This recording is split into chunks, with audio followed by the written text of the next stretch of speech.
what is earth science? There are 4 parts to it. What are they?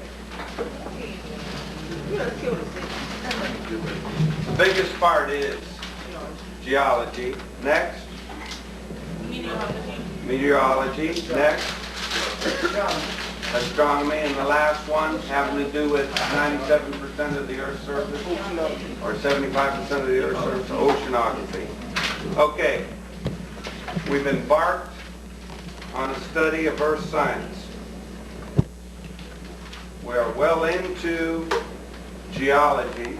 We've learned the crust and the mantle and the cores.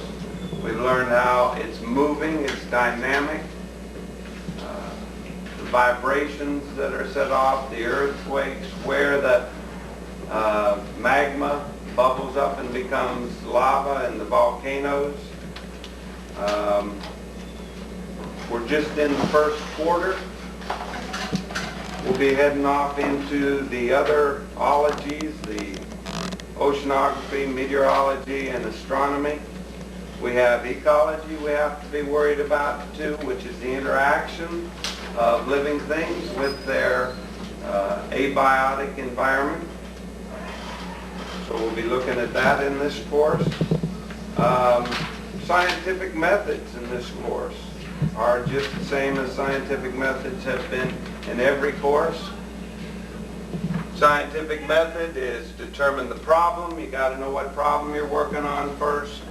Make a hypothesis, test your hypothesis, analyze the results, and draw conclusions.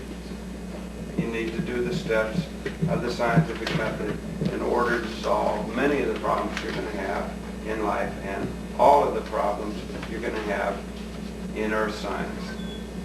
Okay, one of the main theories about earth science, how we got started, the Big Bang Theory, what's that about?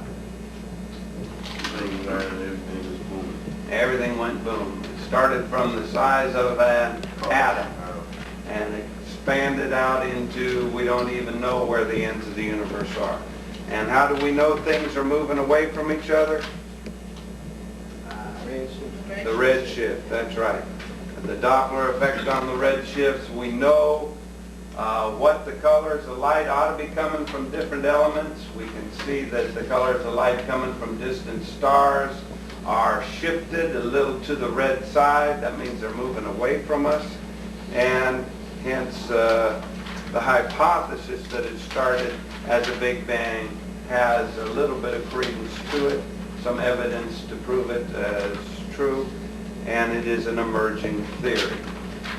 Okay, that was chapter 1 in a nutshell. Not entertaining enough to get in the 80s in your presentation. You need to have your poster up. Your poster has the clips right up here, so you don't have to have somebody stand and hold it the entire time, and she can get your poster. Please refer to your poster as a visual aid in your presentation. We've already turned in our 2-page report. You should have your posters complete and have them make some sort of sense, be decipherable. 10-minute presentation. I need it to be 10 minutes long. That's a requirement. So, you may need to do some song and dancing if your presentation isn't 10 minutes long, because I'll be timing. So we can do a song and dance. What if your person who had a song and dance saying his? Well, you're going to have to get out your straw hat and cane and ad-lib it. Okay? Find supporting articles.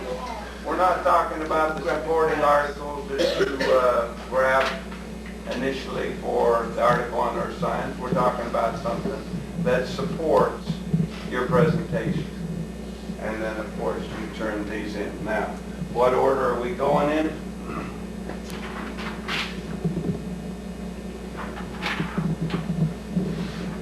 Okay, I gave us Chapter 1, Introduction to Earth Science. Lab 1 will be next with Chapter 2, Earth and Space. That'll be Michael Watson, Edward Smalls, and Joseph Seabrook. Are you ready? Okay, cut it for now. Wait till they get set up. You know how to turn it on?